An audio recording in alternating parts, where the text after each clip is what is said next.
Is this just fantasy? Or is it Red Sonja from the 1970s? So I have already talked about some of the original run Conan. I did at least one book, like of the main book, and then I also did a Savage Sword of Conan.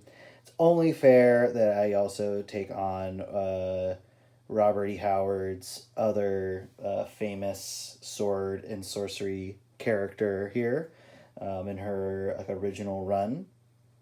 So yeah, Fire and Fury in the Age of Conan, Red Sonja, She Devil with a Sword, which it's from its era, and Red Sonja's costume is what it is. Although she's had different ones that are a little more practical, but they always come back to this one, and it's hard to guess why. Maybe it's because it sells. Who knows? But right now, well, first thing I want to talk about Frank Thorne, who drew this cover and is very strongly associated with the early days of Red Sonja. He's not the creator of the character's look, but he is, he was a part of the first major sets of stories about her, involving her in her first run here. So this is issue 10 of Red Sonja.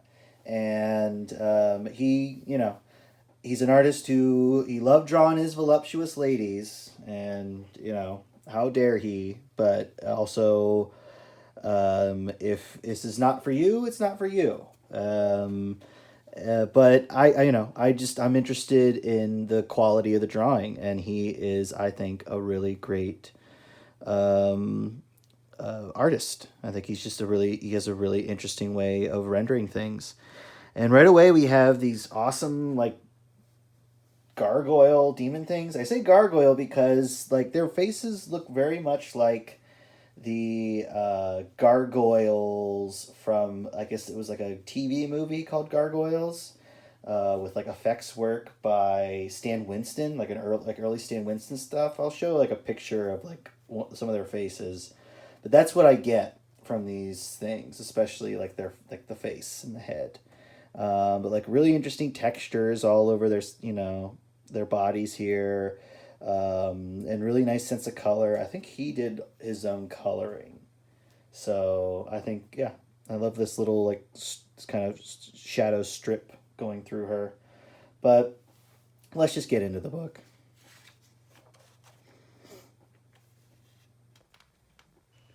So right away, one, we have our classic Numidian Chronicles quote up at the top. It's gotta have it.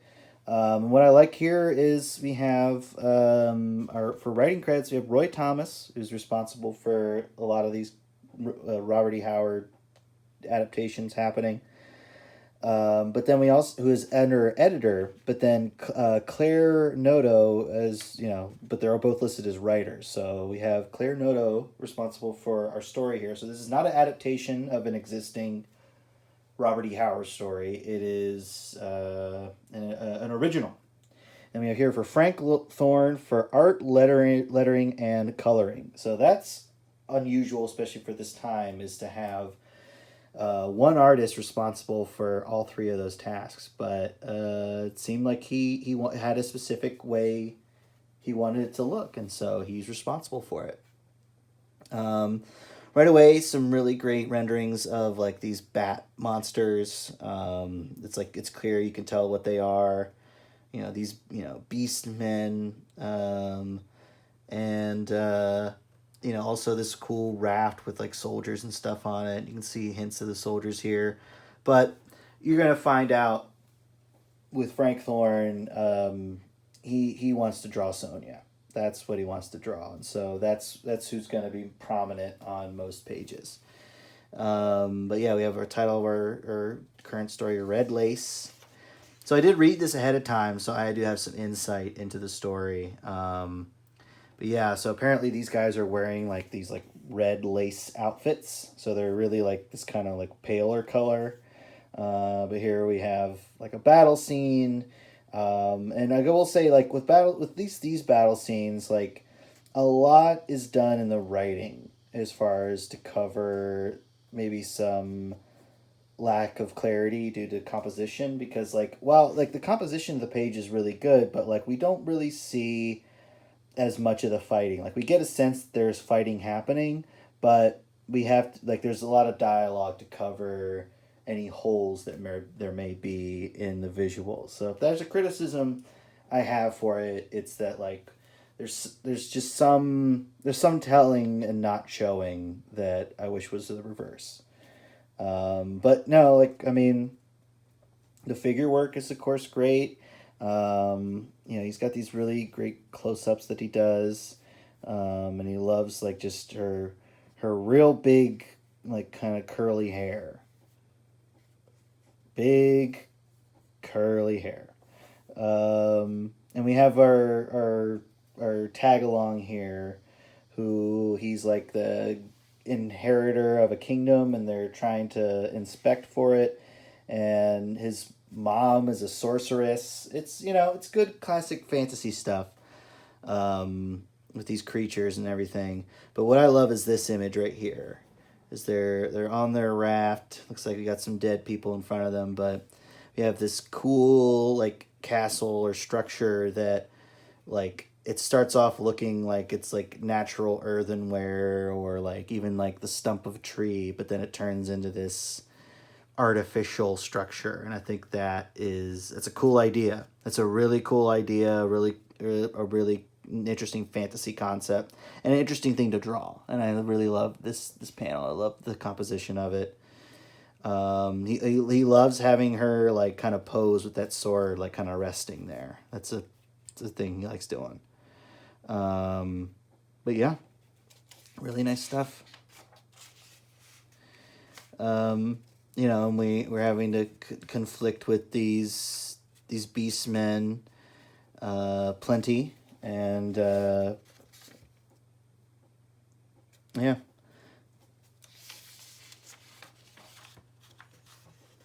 And then we have these. We have our wildly untrustworthy character that we're including here, who's asking them to help because he's been inside that place, and a friend of mine's dead in there. Real trustworthy looking motherfucker, huh?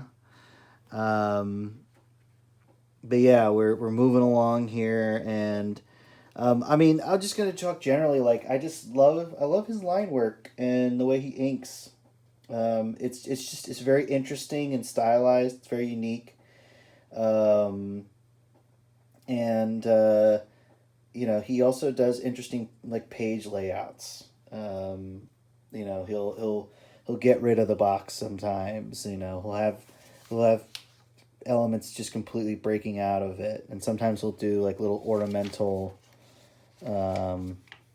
like elements to how he organizes his pages. So he's such a great draftsman when it comes to his renderings, and I'm a big fan of just how he draws, and I think he fits the genre he's illustrating, I think, really well. But I mean, really, how are they going to trust Wolfman Jack here? And here we have like a bunch of women forced to work on looms, and they're fucking blind. That's the other key thing that they point out here, is that they're blind. They have these, their eyes gone pale. Also, look at this. Look at that Dracula. He's eating jerky. Some cool fantasy things here, like these little eggs. These are kind of like jewel type eggs, just like, in these little areas here. And this pathetic looking beast man that this guy just savagely kills. And it's like our first hint that maybe we shouldn't trust this creepy looking guy. And just really nice little details here, like on like the style of doorway and everything here. I just think that it's a nice little detail. It looks based in maybe like an Arabic culture, like this, like the shape of the door and everything like that. But it's also it just suits the place that we're at. Love the texture on this guy's face. And also his expression. That's a really nice expression on there. Also great expression here. All right, but here we have a big reveal. We have a centaur here. A centaur with like little horns. And he's apparently like blowing on a tube and he's creating these eggs. What? It's super weird. I love all the detail in this panel though. I love like this like drapery over him and just like the little like windows and little just all these little details that just make it feel like a place, like a unique place. Look at the crossed forelimbs here. What a cool idea for rendering a centaur. Yeah. I love this creepy panel here with his eyes. This little jewelry. But then here we go. This guy showing his true colors. He comes bursting through the door and just stabs the fuck out of this guy. And, he's revealing his true colors. And it's depicted as like this is like a pitiable thing, and it's an innocent kind of creature. Rendering as Red Sonja by a different artist. It's probably, I would say, John Romita Sr. That's what the vibe of these looks like right here. Could be wrong, but that's the vibe I get from that. Yeah, so she had slipped one of these in her pocket before because she thought it was like a nice little keepsake, and he's collecting all these eggs, and they were like, we should just kill him because he sucks. But then out of this little egg comes a tiny peacock, which just I don't know. There's something really sweet and interesting and cool about that. And it comes from a place of like, I don't know, pure creativity. Like, I'm not even sure. It's like, yeah, the guy was like blowing up those eggs like he was blowing bubbles, and yet there's like a little bird inside. Like, I don't even know. Like, it's very magical, is what I'll say. And I guess the fun thing about magic is it doesn't have to necessarily follow rules, or not necessarily rules, but like it doesn't have to make initial sense. It can just be, fun and fantastical. And this guy is real pissed off because these eggs aren't filled with jewels or anything like that. It's filled with these tiny little birds. And then the centaur is still alive, and the centaur comes up and he anoints her with blood, like on her eyes. And there seems to be like an unnatural magical compulsion happening in the story where like they're drawn on and towards things that otherwise they may not be. And I think it's mostly because story needs to happen, but also, there's like a curse or something on this place. And then big reveal. Our girl's blind. This asshole blinded her right before he died. And this guy's sneaking away. Piece of shit. And this guy's just wrathful about killing this thing because, like, you blinded my friend. What the fuck? So yeah, they're trying to escape, but like, what's fun is that like one of these things starts to grow, and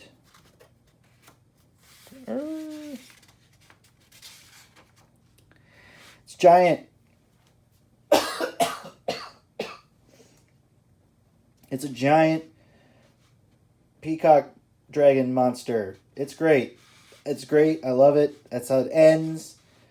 Both the dude and Red Sonja are scooped up by this thing. Probably going to be taken to the queen or the sorceress who's the mom of this guy. I don't know. I haven't read that issue yet, but Sightless in a Strange Land is the name of it, apparently. So there we have it. Issue 10 of Red Sonja from her original series. So I'm a big fan of Frank Thorne. I think that his style is just really well suited for this character and this kind of world. I love like this thing. I love how it's rendered. I love just, yeah, it's monstrous, and yet it's like has some semblance of the bird it was. It's got the big, peacock tail. It's just it's original, it's interesting, it's unique, and it's exciting, and I love little people, and it's got, and I just, yeah, I don't know, just the way he tells his story is interesting. He's very focused on this character that he loves, and I think just the rendering of it's very evocative of, what basically things like D&D just subsist on, and dungeon crawling games and everything. I just think that his work is just, yeah, his style is just really well suited to a fantasy story, more so than any kind of other more modern tale, So I think that Frank Thorne is just, one of those great fantasy guys, and I recommend looking into him if this suits you. Because no, it doesn't suit everybody. I know there's people who, even in this time, were like, I don't like how he draws faces, or I don't like how he does this or that. And that's totally okay. Everyone can have an opinion, of course, everyone does. And also people might just be turned off because they're like, I'm not pleased by this, by, how he draws Red Sonja or her outfit or what have you. And that is also fine. Anybody, if this isn't for you, then I don't know why you watch this video. But also, if it isn't for you and you still watch this video, thank you for watching, first of all. But also, yeah, just then, yeah, hopefully I will cover something that is more to your liking, because that's the great thing about fantasy, is that, especially these days, it is not all just for one person. It is, one kind of person, say. It is for everyone. There's all types of fantasy out there. And my attempt at that is my own book, Side Questers, which deals with a much more practically dressed hero or heroine, I could say, in my lead character Cindy, and it's her task to serve the lord of her land and the people within it, and part of that duty involves her crossing paths with this deadly lizard man named Yaren. And this whole series, which is at 8 issues at present, is all about their growing friendship and them learning more about each other and the world through each other. You can buy these individual issues, or if you want something a little more simple or collected, you can buy the collected version, which has all 8 issues in it. And it is the thing that I'm the most proud of, frankly, with regards to my work. And so if you're interested, please check it out. You can also read it for free on Global Comics. And you can also read my short story collections that are based in the same world as Side Questers, and even have the characters crossing over into it. But yeah, these are just a collection of short stories based on like magic users in that world. And if you're interested in something a little more superhero-y, then I have 3-Panel Origin, which is my weekly web series where I create a character and I tell their origin in 3 panels. And sometimes, and most of the time, it's silly and awkward, like The Tick. So that's like the vibe I got going on. And this is a print collection of the first 3 years of all the artwork remastered. It looks better than it does online. And then here we have 3PO Comics, which is my like adjacent book to Three Panel Origin. It just tells stories using some of the characters from that world, and it's a lot of fun. But I want to just say thank you for watching if you have. And of course, support your local artists, your local comic creators, support independent creators, but mostly just enjoy what you want to enjoy, and yeah, see you at the next one.